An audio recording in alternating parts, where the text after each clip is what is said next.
Hello besties, welcome to today's reading vlog. So as you may or may not know, every year at the end of the year, Spotify cultivates everything you listen to and gives you the stats of all of your favorite artists, your favorite songs, your top songs. It's one of the most fun times of the year because there's always like that one song or one artist that kind of like sneaks their way in that I just don't expect to be in my top. And one of my favorite things that comes with Spotify Wrapped is not just the Wrapped, but they also create a playlist for you of your top songs of 2024. And I just religiously listen to that when I get it because those are my favorite songs of the year. So like I'll press shuffle and every song that comes up are my favorite and I really do love them. So I thought it would be fun to shuffle that playlist, and whatever song that I get, we're gonna be using that to see how long I'm gonna be reading that day.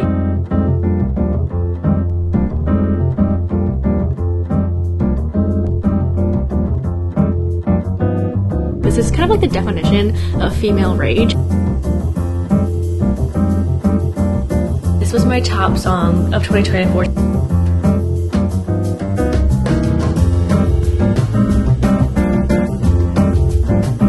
So good. This is so good.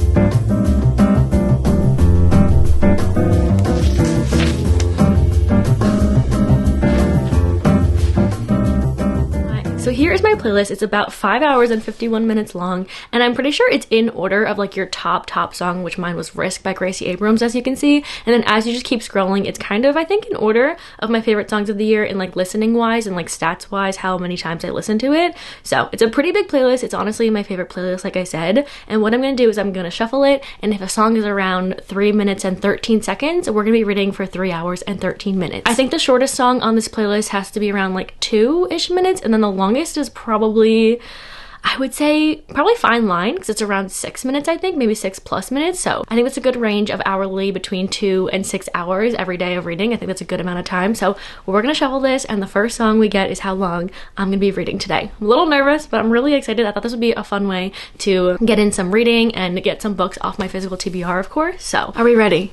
3, 2, 1, shuffle. Okay, we got This Is Me Trying by Taylor Swift. This song is about 3 minutes and 14 seconds. So that means today we are going to be reading for 3 hours and 14 minutes. I don't have any books on my radar right now. I'm gonna go pick my first book, start the timer, and we're gonna get into it.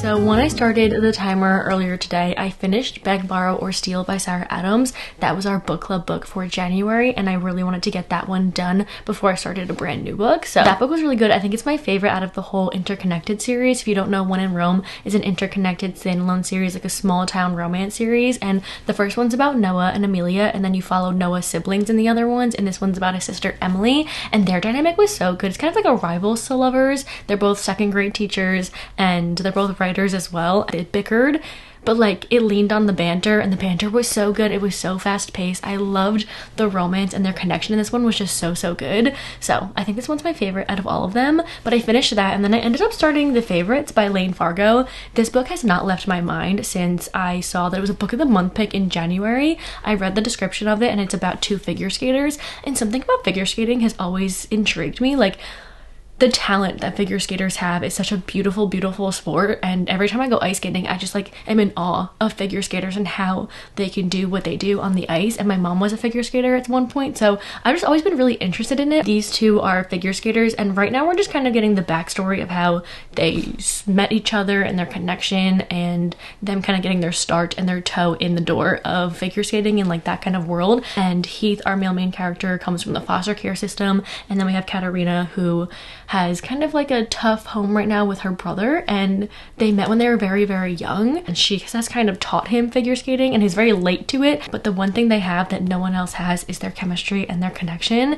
That's kind of what is like holding them so perfectly with each other. And I've seen people compare this to Magnolia Parks, which is just really interesting to me because this is about figure skaters and Magnolia Parks is about London socialites. So I'm just like so confused on the comparison, and I'm like waiting to see if I feel it. I'm literally wearing my How's the Weather Park sweatshirt right now. So far to me, it's reminding me a lot of Daisy Jones and the Six in the writing style of it and the way it's being told, like the storytelling essence of it. So if you liked that storytelling of Daisy Jones, I think you'd enjoy the way this story is being told so far, because it starts out with like the documentary being shown about these two figure skaters, Katarina and Heath, but it's told in like an interview style. So they're interviewing like judges that judge them and other figure skaters and, you know, their coaches and stuff, and they're kind of describing the two of them and their connection and how they acted and all this stuff, and you're getting kind of like scenes and flashing pictures, and that's really interesting to like picture in my head. It's like the documentary that they're showing, and then it'll go into a chapter in Katarina's point of view and kind of explain in that time like what's going on. So we haven't gotten too far. We're like in kind of like the past before they became a whole name and everything, but we know where they're going to end up, which I think is really interesting. We know a little glimpse, like very vaguely, of like how they become big and all this stuff. That's why it's kind of reminding me of the way Daisy Jones and the Six is told in the interview style, and also knowing that they're gonna become like the biggest band ever, but like seeing where they started. I'm already invested. I can't put it down. The chapters are really short. I'm really loving the way the story is being told. I love a good, strong female character. I'm really excited about this one. Like I said, it's been on my mind for so long. I know I wanted to get through my physical TBR, but this one I couldn't stop thinking about, and I've been seeing so many people loving it. So that's why I chose it, and I'm just gonna sit here. I have an hour and 20 minutes left on my timer. I'm gonna read for the rest of the time tonight, and then I will see you guys tomorrow to choose the next time and how long we're gonna be reading tomorrow.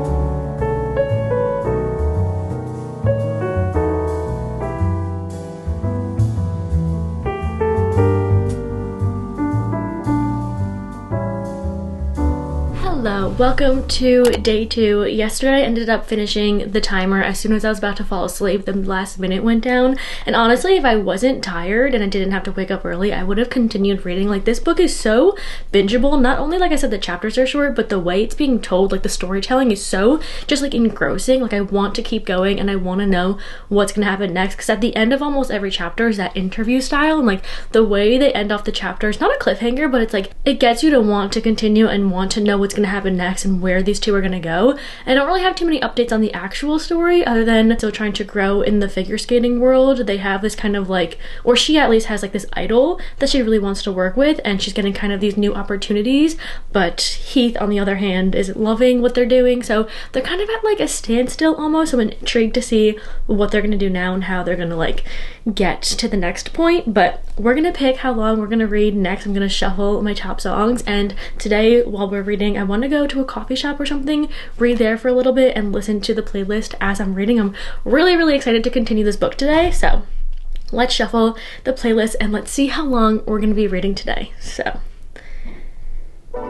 okay, we got Feather, which is 3 minutes and 4 seconds, which is not bad. Honestly, I'm waiting for me to get Fine Line or Who's Afraid of Little Old Me or But Daddy I Love Him, because I know all those songs are in this playlist and they're 5+ minutes long, but I'm good with this. I think 3 hours is perfect. Honestly, I might go over the 3 hours because again, this book is just so bingeable, but we're gonna see. I'm gonna start my timer. We'll do 3 hours and 4 minutes today. I'm gonna continue reading, and I'm really excited about this one.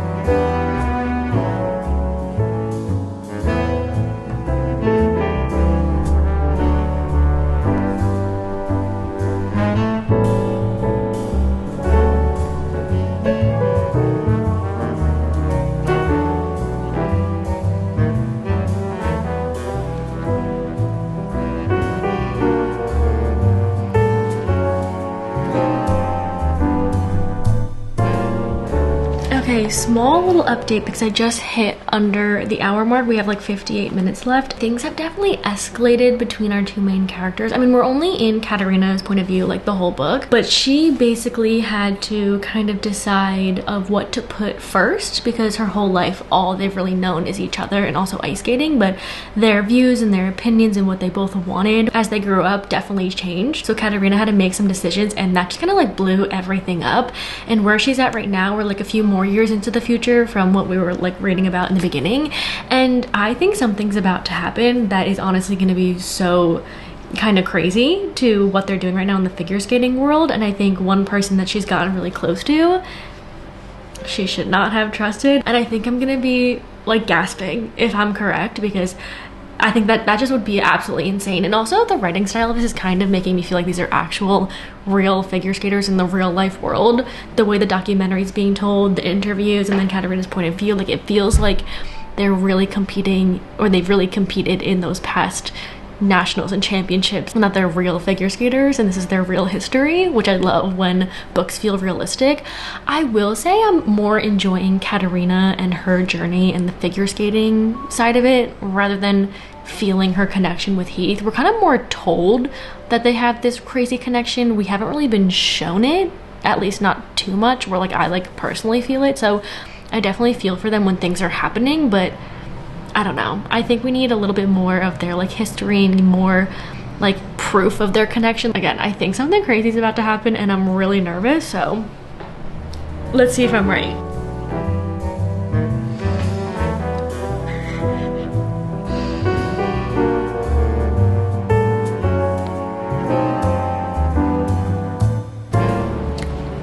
Stop. I was right. That's insane. That is so crazy. I did not expect this. And this isn't like a crazy like plot twist of any sort. I just think the way the story was going, I did not expect this character to come back and do this. Oh my god,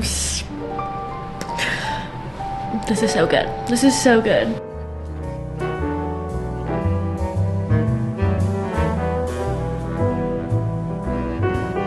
I can see how they're kind of deciding like, is figure skating more important than people's feelings, and like what do you put first, like when your morals are in check, it's like what are you choosing? And I have a feeling they're gonna be choosing the wrong thing sometimes, and then it's gonna come back to bite them. And I can see how this is gonna get very, very messy.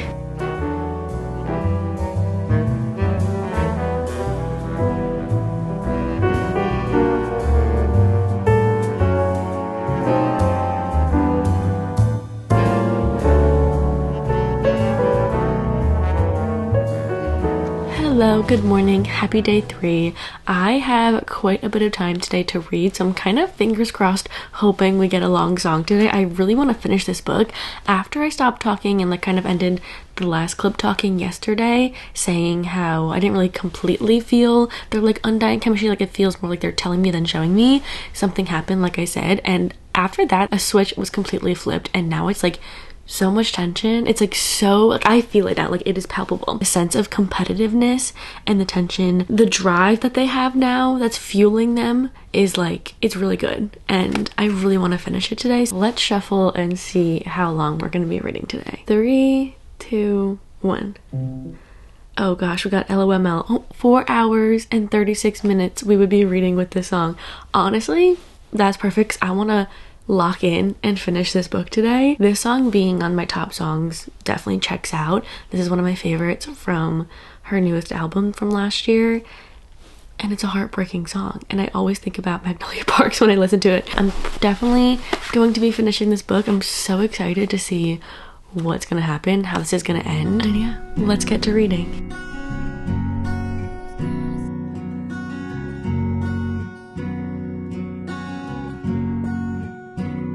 I'm in Barnes right now reading, and this book is addicting. I don't want to put it down. Something crazy kind of just happened, well, not really crazy, but like unexpected. And I just like need to know something. I'm being so vague right now, but like so much is happening.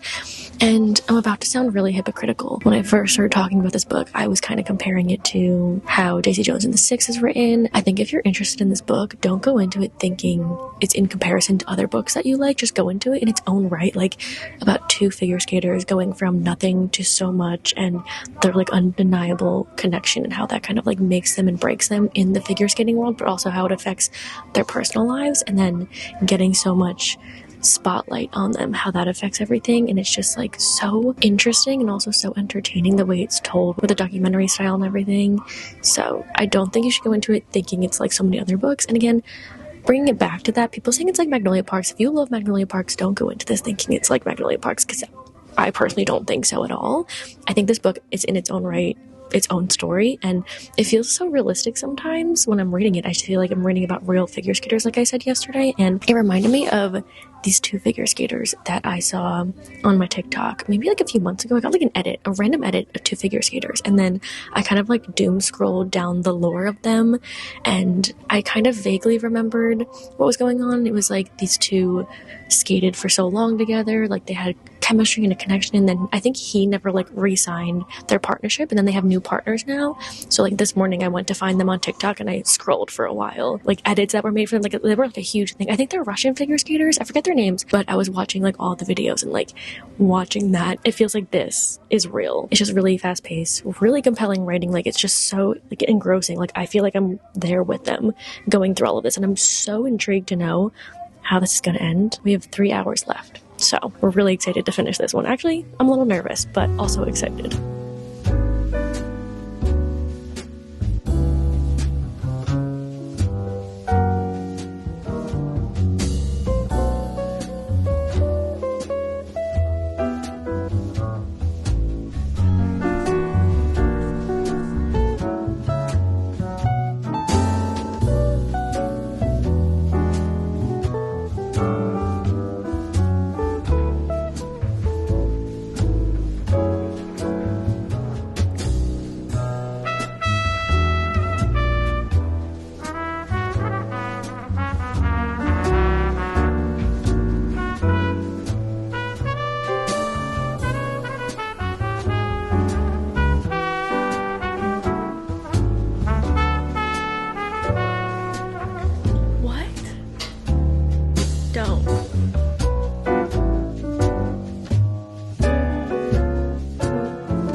Hello, happy day 4. I can finally show you guys the Bookmarked and House of Jupiter merch that we're showing today. I've been reading on my Kindle for the past, since I got this like last week with the Kindle case that we're going to be coming out with, and I've been trying so hard to hide it, but this video comes out after you've seen everything, and I didn't realize that until right now. So we have new merch coming out with House of Jupiter. If you don't know, Destiny and I have a podcast called Bookmarked. We were going to do a holiday merch drop, but that got pushed back to now. So it's coming out on Instagram today to show you guys the whole collection, so if you want to head over to our Instagram to check it out. But we have t-shirts, we're restocking a sweatshirt, we have a mug, we have Kindle cases, we have a tote, we have a hat, we've got all the goodies, and they are, I know I'm biased, but they are so incredibly cute. But anyway, back into the video. Let's choose today how long we're going to be reading. I do have a little bit of a busy day, so I don't really want a song that's extremely long, but I wouldn't be opposed to it because I've been in such a reading mood. Like I just want to sit, I want to read.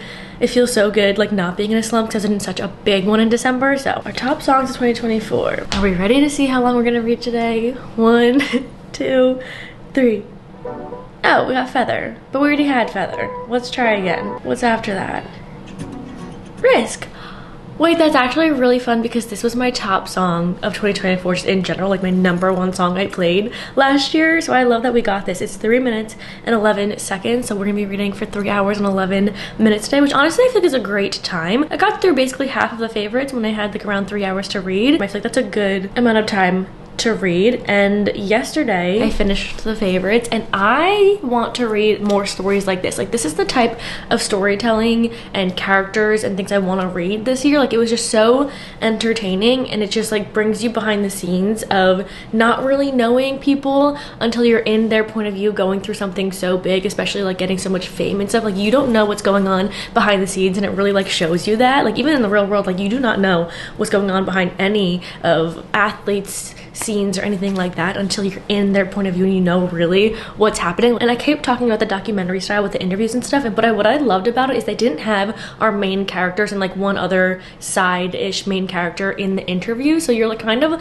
left wondering like, where are they now, like what happened to them, even though you have Katarina's point of view, but like she's telling the story from like the past to the present. So you're like, where are they now, why aren't they in the interviews, like what are they doing? You have all like the main side characters. Like Ellis Dean was my favorite. Like, he brought the comedic effect. He was so just funny. It was just really interesting the way all the characters were like woven into the story. I really enjoyed that part, and I think if you listen to this on audio, I didn't do that at all, but since it has like the interviews and stuff, I think it would be such a fun time listening to it. Like, it would probably feel like you're literally listening to a documentary, and I think that would be fun. So if anyone's listening to the audio, please let me know if it is a fun time, because I think it would be. And one thing about me is I love messy. I don't really know exactly what it is. If it's like an entertaining value that you have characters that aren't picture perfect and they're making mistakes, it makes me want to continue reading and see what they're gonna do next. You know, the storyline's not like from them from point A to point B and they have some issues going on, but at the end they're these picture perfect characters with the picture perfect romance. No, this book is about real characters who have real struggles, who go through real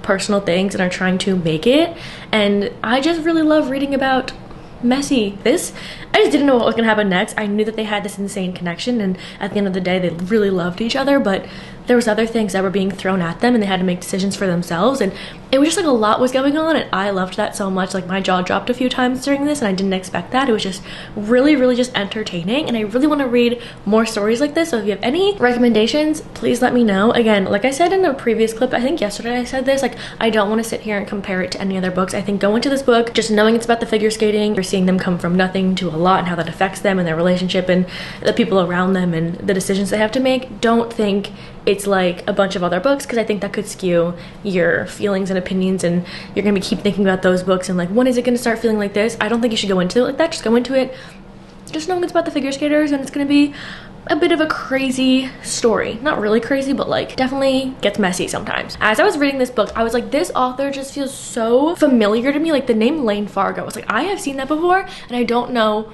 where it was or what it was. So I went to my physical TBR, and I actually have another book by her, and that is They Never Learn. This book I actually started in maybe like 2022 going into 2023. It's been a while now. I literally had a bookmark in here that I got while I was in college like in my page that I stopped at, and I was like, wow, that just took me back. But I stopped reading this because it was one of those books where I felt like I was really gonna enjoy it, and I didn't want to do it a disservice and just continue reading it because it was like the book I picked up. So I put it down. I think it's time to read it again. I really loved her writing style. I remember really enjoying the like summary and like what this book was about, so I think it's time to get back into it. This one is about, I forgot her name, it is Scarlett, and we're also following Carly. Scarlett is actually a professor at this university, and she's also a serial killer, but she is killing men who have done wrong things. But then we're following Carly, who's a new student. I think she's a freshman at this university. She just comes into the school, and her roommate, something happens with her, and she now wants to get revenge because she has a bad relationship with her father. Like, she just wants to extract revenge on men,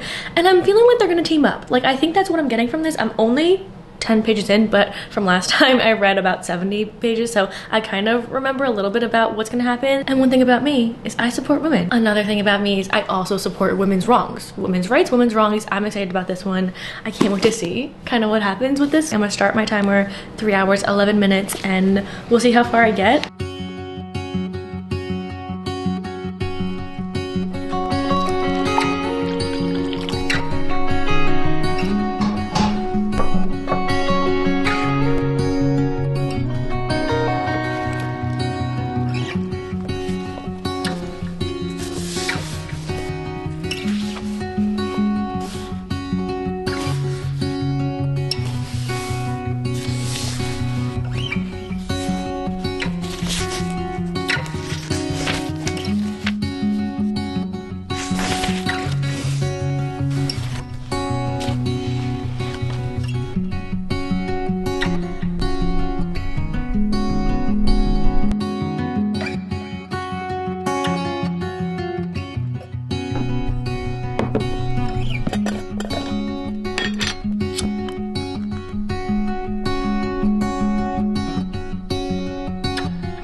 Happy day 5. I think this is gonna be the last day of this challenge, but it's super early right now. It's like 7 a.m. I'm about to take a Pilates class, and before I get into talking about this book at all, when I get back, I really just want to see how long we're gonna be reading today, because Danny and I are spontaneously taking a day trip into the city because Skims is having a Valentine's Day pop-up, and that is my favorite drop that they do. I'm gonna bring my book with me. I just want to get a head start on like how long I'll be reading, so if it's like 5 hours, we gotta start early. Yesterday I completed the challenge right before bed, like you guys saw. I had, I think, like 50 something minutes left. I went to dinner with my mom, Chris's mom, and Chris's sister, so we had like a fun little night, and I saved the rest of the timer before bed, and I really like doing that. I love reading before bed because it like makes me tired, so I got pretty far in, but again, we're gonna talk about that when I get back. So let's shuffle my top songs of 2024. All right, our last song that we'll be picking how long we read today. Let's see. We got I Miss You, I'm Sorry. I love this song. This is an oldie but a goodie, and this I think was my third top song of 2024, so phenomenal song. One of my favorites probably ever by Gracie, and it's 2 hours and 47 minutes, which honestly is the perfect amount of time to read today, and also I think the perfect amount of time to finish this book, so we'll finish this off in this video. Same location a few hours later. I haven't started reading just yet, and I'm about to leave soon, so I'm gonna hopefully get some reading done in the car, and then majority of it will have to be later when I come back, which I don't think we'll be back too late, so again, it's probably good that I got a smaller amount of time to read today. I'm already over halfway of this book. It's very, I wouldn't say it's fast paced. I think when I'm locked in reading, like when the timer's going, like I'm in it, but I think if I wasn't doing like a challenge for this, I wouldn't be inclined to pick it up. Like I'm not gravitating towards this or the story, and I thought I would really eat it up because again, it's about one of our characters who's killing men that have done horrible things, and the other one, there's kind of like a mystery behind what's gonna happen with her. I think the way it's being told is a little bit slow. Like I wish we had more interesting tidbits like thrown in throughout to kind of keep my attention with it. We're getting two point of views of Carly and Scarlett, and Carly's point of view is kind of like mundane, like not much was really happening. We're just like following her in her first few days at the school, meeting her roommate, her roommate's friend, and like getting to the point that's on the back of the book, like something happening to the roommate, and that kind of like steering the story in the path it's supposed to go down. Took a really long time. Like last night is when I finally got to it, and I'm over halfway now. Nothing was really happening, and I know we have to like lead up to it, but like there was like a lot going on that I feel like we didn't really need. And then in Scarlett's point of view, she's more entertaining to read about, I guess you could say, because she's the one that has like trying to get revenge, and she has this new person, this new target she's trying to get, but her last kill has been getting a lot of attention, and now they're trying to like investigate all the people that have like killed themselves like around the school, and obviously a bunch of them have been from Scarlett, so she's kind of like trying to keep quiet and try to like move back, but she also has this one kill she's trying to get. Like her timeline is coming up, but also she's getting like, she's not getting investigated, but like they're investigating the school and like all of the people that have died, so her target that she's trying to get revenge on right now, it was like leading up to that this whole entire time to the point that I'm at right now, and the whole time you don't know why she's picked this one, and all of her other kills she's told you why, so I was just like the whole time like, why him? Like I feel like he hasn't done anything bad compared to her last kills, but finally halfway through, a little over halfway, we understood why she chose him as the next target, and also how these two point of views intersect. It took so long to get there though, so that pacing and storytelling of all of it was a bit like boring to get to. I mean, there were some points that were entertaining, and like chapters are pretty short, but other than that I wasn't very invested of what's happening. Now though, that huge thing we found out like halfway through the book of why she chose him and the connection between the characters and everything has like sparked my attention. Like I want to keep going, but I'm hoping that wasn't like the only twist we're gonna get. Like I'm hoping there's still gonna be more, and it's not like we're just gonna follow along with the story again now. So it's okay. It's not my favorite, but I'm definitely interested and invested enough now to continue reading and see where they're gonna end up. I'm gonna read a bit there, and again most when I get home, and we're gonna finish this book today. That is my goal.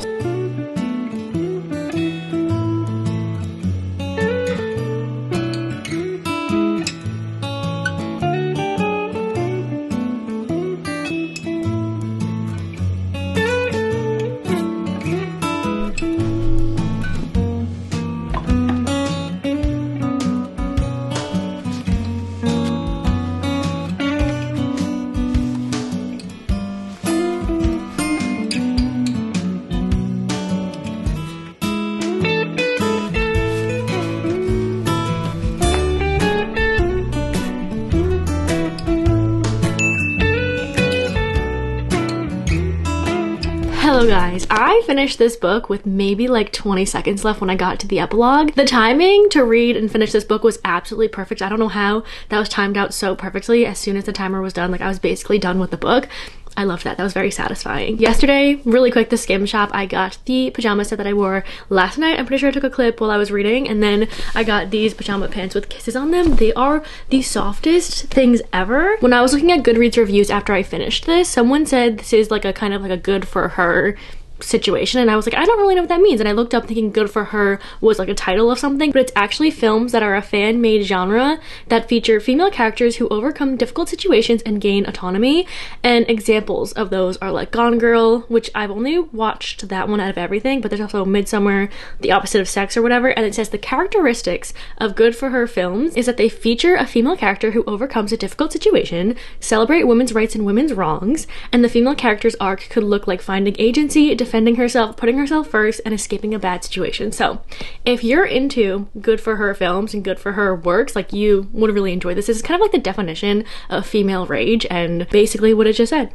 Supporting women's rights, but also women's wrongs, and just getting revenge, and a strong female character maybe doing the wrong things, but you're kind of understanding and also rooting for her. I had a difficult time rating this one because I'm trying this year not to be too specific on a rating. Like if it's a 3.25, like I'm just gonna give it a 3-star unless I really feel it, because last year I feel like I was getting too much with the 3.75s and 3.25s and the 2.5s and the 4.25. Like I just don't remember what I'm rating all these books, so I'm trying to give a solid rating unless I really feel it. So I thought about giving this a 3-star, but I was like, it's not a 3-star because like I was invested and I again support the women's wrongs, but it's also not a 4-star because it's not like my favorite thriller type book like that, so I am giving it a 3.5. Like I said, it wasn't as thrilling as I thought it was gonna be. It wasn't really like on the edge of my seat. One of the more major plot twists that you think you would get at the end of the book kind of happens more towards the middle, and it's one of those where I think a lot of people can figure out as the story goes on. I kind of didn't figure it out because I didn't expect it to be where it was and like finding out where it was. I think if I continued reading, I would have put the pieces together pretty easily, but there wasn't many like plot twisty situations happening. But I wanted to see like what was gonna happen because obviously, like I said, her most recent target, like things are going completely wrong and it's like not going to plan. So I'm invested to see how she's gonna come out of this and if she's gonna come out of this. And the chapters are really short, just like her previous book, The Favorites. Like chapters are like perfect length in this book, but I don't think it's gonna be one of my favorites, but I would recommend it again if you want to read a book like that. That is the end of today's video. I had so much fun with this challenge. Honestly, when I was locking in and I had the timer and I would like check how much time I had left, I was like, okay, I can read for another hour, let's see how much I get done. Like I got a lot of reading done. When I have other type of reading vlogs and I'm not like on like a timer of any sort, I like take my time obviously reading it, and I get distracted very easily, so I take like different chunks of reading the book in different days. But with this one, obviously I had to read for that specific amount of time in that day, so I sat down, I locked in, I got a lot of reading done, and I wasn't getting distracted because I knew I had to complete my timer. Highly recommend, if you're not even doing a challenge like this, setting a timer. It really works. It's like when I do sprints in our Patreon, we have the Discord, and we do reading sprints. We'll read for like an hour together, or we'll have a readathon. I'm locked in because I have an hour to read however much I want to, but like I'm reading with other people, we're sprinting together. It keeps me motivated is the word I'm looking for. So I was very motivated doing this challenge. I highly recommend trying this out with like any song. Shuffle your whole entire playlist, and if it's like a 3-minute song, read for 3 hours that day because you'll get more reading done than you expect. Let me know if you do something like this or if there's any other challenges kind of fun like this that you think I should do. I had a great time and I found 2 pretty good books. Let me know if you've read either one of these, if you're going to read these books, and I hope you guys enjoyed. Let me know if you did, and I'll see y'all in the next video. Bye!